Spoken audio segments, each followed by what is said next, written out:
¿Qué tal? ¿Cómo están? Buenas tardes. Bienvenidos a Infobae TV, este segmento hasta las 3 de la tarde. Hoy estoy particularmente entusiasmado con los invitados que vienen, que nos visitan hoy, porque de los dos he aprendido, he leído, así que quiero compartir con ustedes estas vivencias y este conocimiento de estas dos personas. Ya está con nosotros el maestro Jorge Bustamante, el maestro Zen, y también está en el estudio Beatriz Arlo, la escritora, periodista, con quien vamos a hablar en un ratito también. ¿Qué tal, maestro? ¿Cómo está? Bien. ¿Bien? Bien, gracias, sí. Muy bien. Bueno, el maestro Jorge Bustamante enseña desde hace muchos años la práctica de Zazen, así que con él vamos a hablar para tratar de entender un poco sobre ese mundo, porque a veces hay algún artículo en un diario que habla del budismo Zen, del Zen incluso hasta como una moda. Ujú. ¿Qué nos puede decir? ¿Qué es el Zen? Eh, en primer lugar, el Zen es una rama del budismo. Es, digamos, la rama más despojada del budismo. El budismo que más se conoce es el budismo que se llama budismo tibetano, el budismo que tiene como figura al Dalai Lama. Claro. El budismo Zen es el budismo original, es decir, es el Buda en la postura de Buda que alcanzó la iluminación. A partir de esa postura, que físicamente es de pronto un poco exigente, pero al mismo tiempo es muy buena para la salud y es muy buena para clarificar la mente, ¿no? Es difícil explicar lo que es el Zen, porque el Zen en realidad, el Zen no existe. El Zen es una palabrita que está muy de moda y se aplica a casi cualquier cosa en este momento. Lo que sí existe es lo que llamamos Zazen, sentarse en meditación. Aunque la palabra meditación para el Zen no es del todo ajustada, porque la meditación siendo una cosa muy buena, hay una persona que medita y un objeto o una imagen a meditar. El Zen da una vuelta de tuerca más y el que observa y el objeto observado devienen unidad. Es decir, no hay la dicotomía de bueno, malo, lindo, feo, no hay dualidad. Es decir, al sentarse en Zazen, el enfoque de nuestra práctica es trascender la dualidad, ¿sí? Entonces, la práctica en los años 60, más o menos en Japón, se hicieron una serie de investigaciones científicas con electroencefalogramas, electrocardiogramas, y llegaron a la conclusión de que esta postura, ¿sí?, es la más adecuada para la meditación. Y entonces, bueno, nosotros lo que hacemos es practicar esa postura. Y a pesar de que el Zen tiene más de 2500 años, se actualiza en la medida en que uno se sienta. Es decir, de modo que el Zen hoy por hoy, en estos tiempos tan violentos, tan agitados que estamos viviendo, no solamente acá en el país, sino también en el mundo entero, es muy recomendado para bajar un cambio, como se dice ahora, Claro. como dicen los chicos ahora. Porque si uno se detiene, primero físicamente, se concentra en la postura, se concentra en la respiración, el ritmo de la respiración baja, por ende baja también el ritmo cardíaco y el ritmo de pensamientos, porque pensamiento, respiración y corazón van juntos. O sea, si uno baja una frecuencia, las otras tienden a bajar también.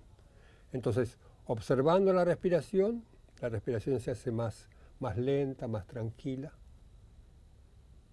el cuerpo se oxigena, la célula del cerebro se oxigena, el corazón empieza a trabajar más tranquilo, más normalmente, diría yo, como cuando está en estado de reposo, y la cabeza descansa, se despeja, se despeja.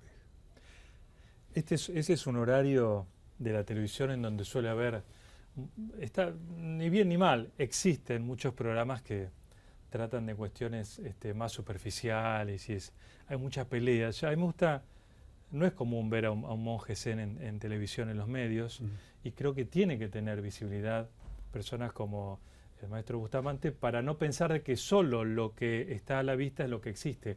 Hay una cantidad enorme de personas que tienen otra mirada de las cosas, que también existen, y esta visibilidad a mí me parece importante para no pensar de que todo lo que está en la tele es solo pelea, discusión y cuestiones superficiales.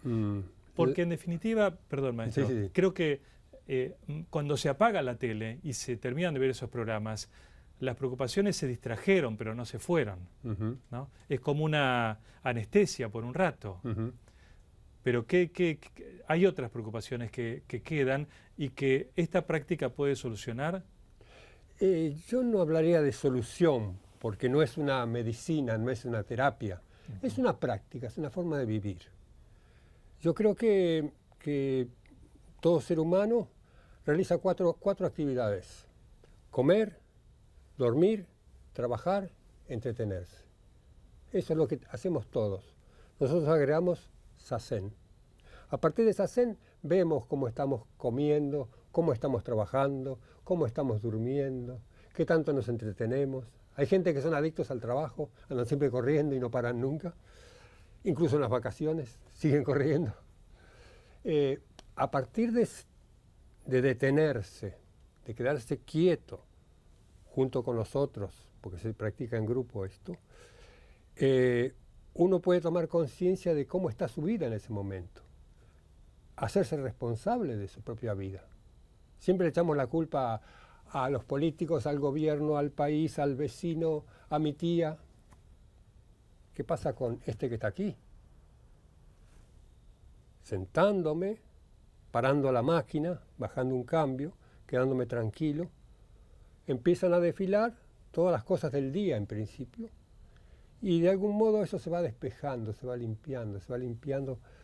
Y entonces cuando termino la práctica me levanto y si tengo que corregir alguna cosa de mi vida, de lo que pasó esta tarde o ayer, voy y lo hago.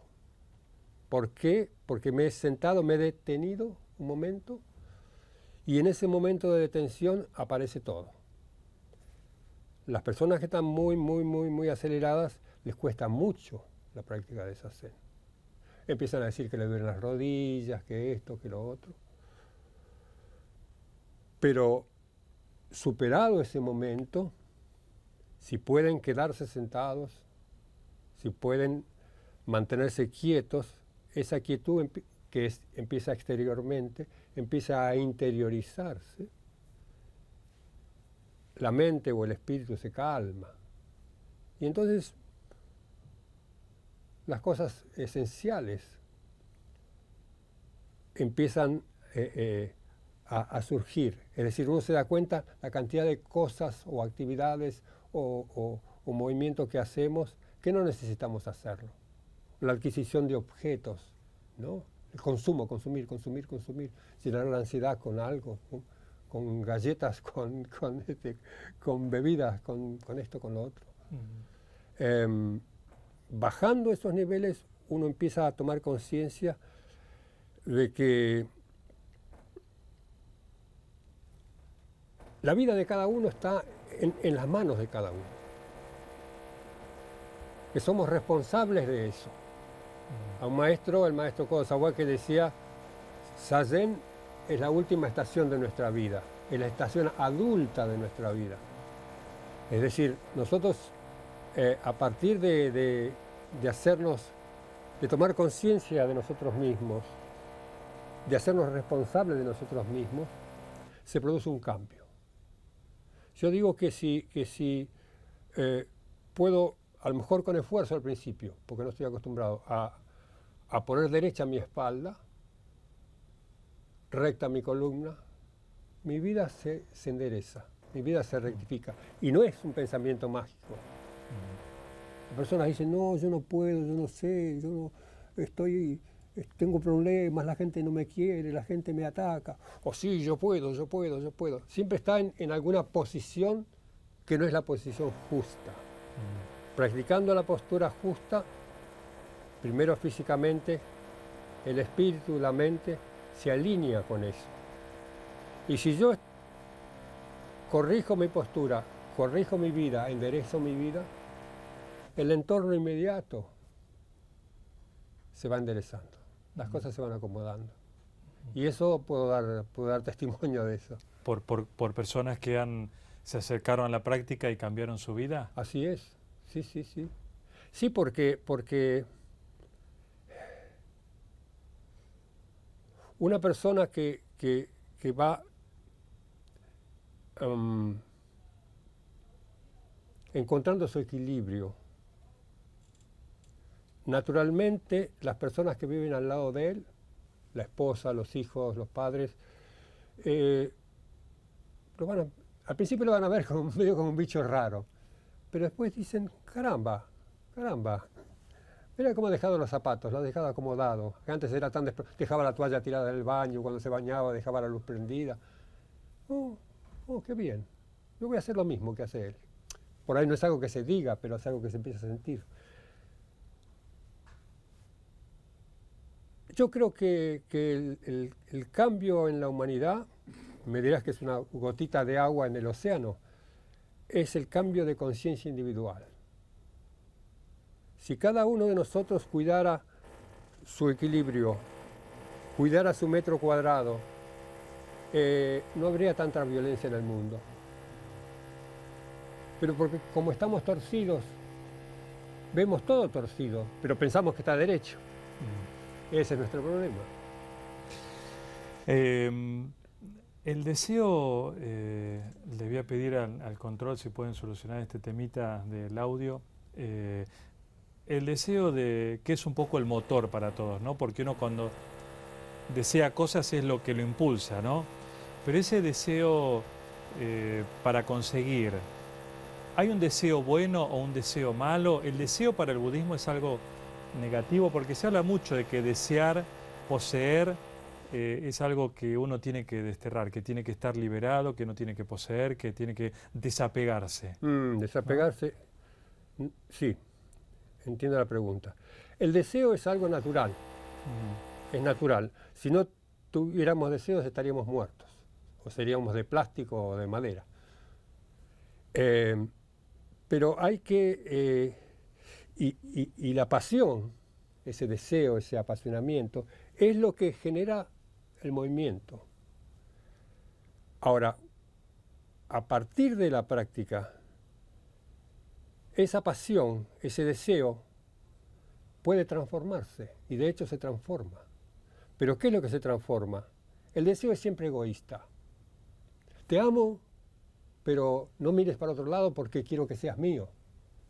Quiero tener ese auto, quiero tener esa casa, quiero tener esto, quiero. Es decir, el deseo es egoísta. Entonces, lo que se modifica a partir de la toma de conciencia es el estado de egoísmo. Porque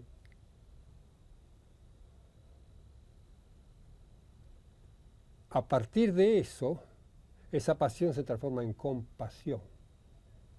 Compasión es una pasión, una vida apasionada, pero sin necesidad de querer poseer, de querer retener. Fíjate que el ser humano, en su egoísmo, quiere retener siempre. Es como si quisieras inspirar y nunca exhalar. Imposible, pero el ser humano quiere tener. Incluso no solamente cosas lindas. Hay un tango que dice como abrazado a un rencor. Es decir, abrazado a un rencor, es como deseo tener esto y guardar este rencor toda mi vida. Parece absurdo, ¿no? Entonces, la liberación es la liberación de la conciencia y es la liberación del egoísmo. Es decir, todos tenemos 33 vértebras, 2 pulmones, pero cada uno debe respirar con su nariz. Y cada uno de nosotros es diferente, pero esencialmente es igual. Entonces, a partir de tomar esa conciencia, yo puedo compartir mi vida con las otras personas sin necesidad de querer cambiarlas, sin necesidad de querer avasallarlas, sin temor de que me vayan a quitar algo, me vayan a robar algo. No hay posibilidad de que te roben si tenés las manos abiertas. No hay nada que robar. No hay nada que robar. Hoy por hoy se está viendo que en un punto del planeta aparece una idea nueva y en el otro punto aparece la misma idea, expresada de otra manera. Quiero decir, el ser humano cree que puede tener cosas, pero en definitiva, en el momento de dicen, Señor, se acabó, no se lleva nada. Entonces, ¿por qué no compartir nuestra vida? Cuidando nuestro metro cuadrado podemos compartir nuestra vida con nuestra pareja, con nuestros hijos, con nuestros padres, con los vecinos. Con los vecinos.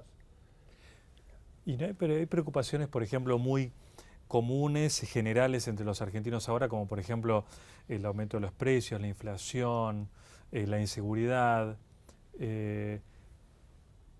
¿Usted está como en un estadio superior en donde, por ejemplo, las cuestiones de la inflación o el corte de luz no lo afecta? ¿O si lo afecta, lo toma desde otro lugar? Primero que no estoy en ningún plano superior ni inferior. Soy un hombre de carne y hueso común y corriente que necesita comer, dormir, trabajar y entretenerse.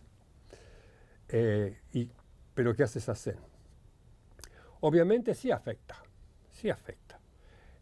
Si no hay luz, si no hay ventiladores o aire acondicionado, si no se puede, si uno vive en un piso alto y no llega el agua, uno se va a poner fastidioso, como un perro, como un gato, como cualquier animal que le está faltando algo. Pero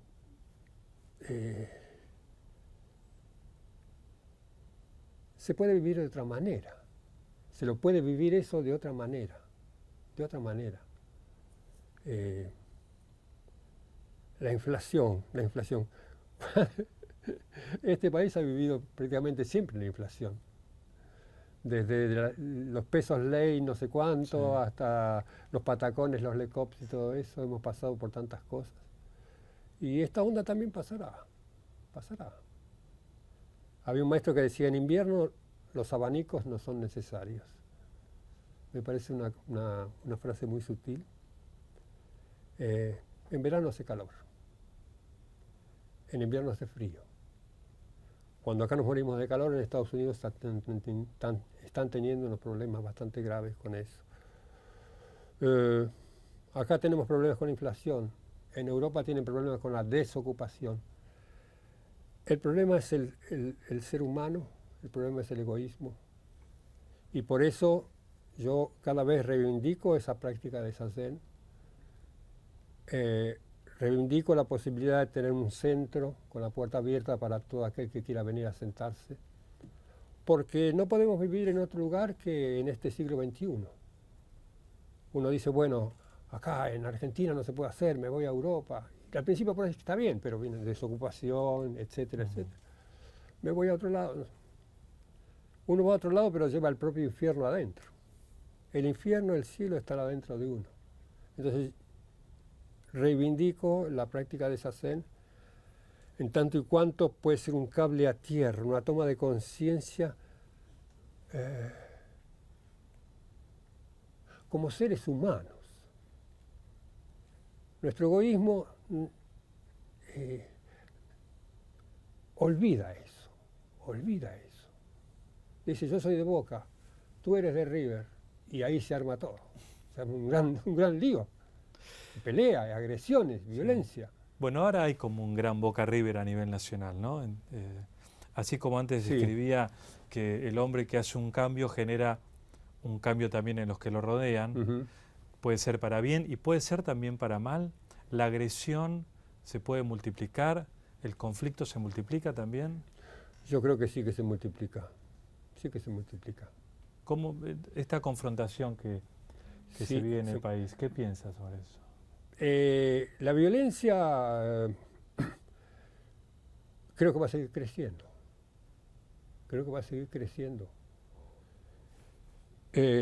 Y siento que lo mejor que se puede hacer es, en principio, evitar participar de ella. ¿Sí? Y después tratar de encontrar esa luz que está en todos nosotros adentro y cuidar de su metro cuadrado. Y así. hacer pequeños oasis dentro de eso. Es un pequeño aporte, es un pequeño aporte. Se estaba quemando el bosque y todos los animales huían, y los aves huían, y una bandada de cotorras huía también. Y de repente la bandada de cotorras ve que un pequeño pajarito, un gorrioncito iba en sentido contrario. Se posaron en el árbol y dijeron, ¿dónde va este loco? Iban para el lado del incendio. Entonces el gorrión iba hasta el río, tomaba un buchecito de agua, iba hasta el incendio y lo tiraba. Y así iba y venía, iba y venía. La cotorra dice, pero así nunca vas a apagar el fuego. No, ya lo sé, pero yo solamente estoy haciendo mi parte. Yo creo en eso. Hacer la parte de cada uno. Yo creo que sí. Si cada uno cuida su metro cuadrado, si cada uno cuida la relación que tiene con los inmediatos, con los vecinos, si barre la vereda, si cuida su casa, si cuida su rincón, si cuida sus cosas, si cuida a sus amigos. Son pequeños oasis que pueden ir extendiendo. No me hago ninguna ilusión a que sea una cosa masiva, colectiva. No, pero por lo menos se puede crear una buena atmósfera. Me queda, por supuesto, muchas preguntas para hacerle, pero ¿cómo? Yo lo escucho y habrá mucha gente que también lo escuche, era qué bien que suena, es lo que me gustaría, pero después llevarlo a la práctica es muy difícil. Que a uno lo agredan y no contestar se hace difícil. Tener privaciones materiales se hace difícil, porque uno está a veces como inmerso en una serie de obligaciones que va contrayendo que después no puede salir de ahí. Entonces, cuando se lo escucha, es lo que uno querría hacer. Pero cuando se va a trabajar, se va a la casa, la vida real, o el presente, parece que se impone sobre esto que uno querría hacer. El entorno es fuerte. Y el entorno es como la ley de gravedad que me dobla la espalda. Tengo que hacer un trabajo interno, tengo que practicar y practicar y practicar para no ser modificado, influenciado de tal manera por el entorno que yo responda a una agresión con la misma agresión que trae el otro. Creo que es posible, yo creo que es posible. Creo que es posible, si uno puede aprender a fluir, a relajarse. Quiero decir, uno va al subterráneo a las horas pico y va, ya se sabe cómo, sí, como sardinas en lata. Obviamente la cabeza empieza, uy, qué calor, qué terrible, cuánta gente, cuidado con el carterista, etcétera, etcétera, etcétera. Puedo hacer lo mismo y me aflojo. Digo, bueno, en este momento estoy en esta. Entonces no le doy valor agregado a esa violencia, a esa presión, a ese clima, a esa atmósfera. Puedo estar en esas atmósferas sin ser perturbado por ellas. Antes de empezar con esta práctica, hace bastantes años, yo no podía entrar en algunos bares, yo no podía entrar en los supermercados porque esa atmósfera así estridente de colores y ruido, y me volvía mal, me ponía mal. Y entonces me ponía de muy mal humor y decía, no, que este país no se puede, y que qué sé yo cuánto. Hasta que me cansé de eso. Empecé a sentarme y ahora puedo entrar a un bar, puedo ir al supermercado a hacer las compras como todo el mundo. No tengo automóvil particular, viajo en taxi si puedo, y si no viajo en subterráneo, y si no camino. Y me gusta estar, me gusta estar. Reconozco que Buenos Aires está mal, que el país está mal, pero también como he estado en otras ciudades, Nueva York, París, Madrid, allá también hay otros problemas, Entonces creo que el problema es trabajar, o sea, si quieres ir muy lejos, empieza por casa, empieza aquí, empieza en este cuerpo, en este espíritu. Y vuelvo a insistir, si uno cambia, la relación con los familiares, con los amigos, cambia, seguro. Si, por ejemplo, Juan Micheli se sentara en otro lugar ahora, yo tendría que cambiar la dirección. Si yo me corriera y me pusiera allá, Juan Miseli tendría que cambiar su dirección. Si yo que todo el tiempo estuve así, si cambio, el entorno va a cambiar. Es más, mi forma de ver la vida así es muy distinta que si la miro así. Si la miro así va a estar nostálgica, triste, apesadumbrada. Si la miro así va a tener un estado de equilibrio pero bueno, hay que trabajar. Y la posibilidad existe. Una de las cosas que me interesó, yo fui a colegio de curas de chico, primario y secundario, y una de las cosas que me interesó del budismo es cuando leí, porque empecé por los libros, que el Buda no era un enviado de Dios, no era un semidios, no era un ser especial, era un hombre común y corriente, como tú, como yo. Entonces dije, caramba, se puede, se puede. Yo que soy un hombre común, puedo. Y cualquiera puede. Obviamente, tiene que zambullirse en la práctica, porque esa práctica, legada por el Buda hace 2500 años, transmitida de maestro a discípulo, así, hasta nuestros días, es una práctica. Y como toda práctica, si uno quiere andar en bicicleta o cabalgar, qué sé yo, requiere su esfuerzo, ¿no es cierto? Es decir, si yo me subo a una bicicleta ahora y tengo que hacer 20, 30 cuadras, me van a doler las piernas, porque no la practico. Pero si yo practico el detenerme, el quedarme quietito, y eso es muy importante, compartido con los otros. Y tengo paciencia, perseverancia, pam. En algún momento me voy a dar vuelta y voy a empezar a ver resultados.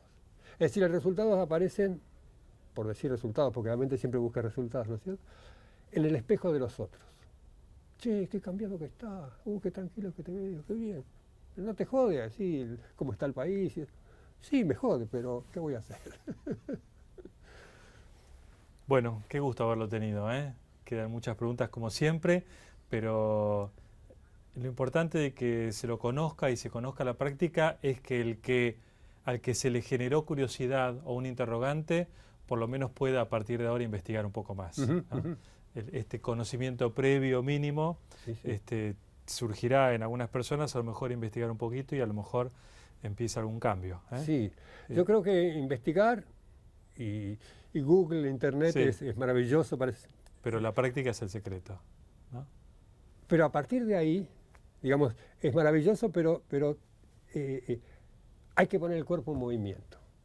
Lo que no se experimenta con el cuerpo no se aprende bien. El papá puede decirle, no ponga los dedos en el enchufe, no metas los dedos en el enchufe, no metas nada en el enchufe, ¡ah! Entonces, ahí aprendí.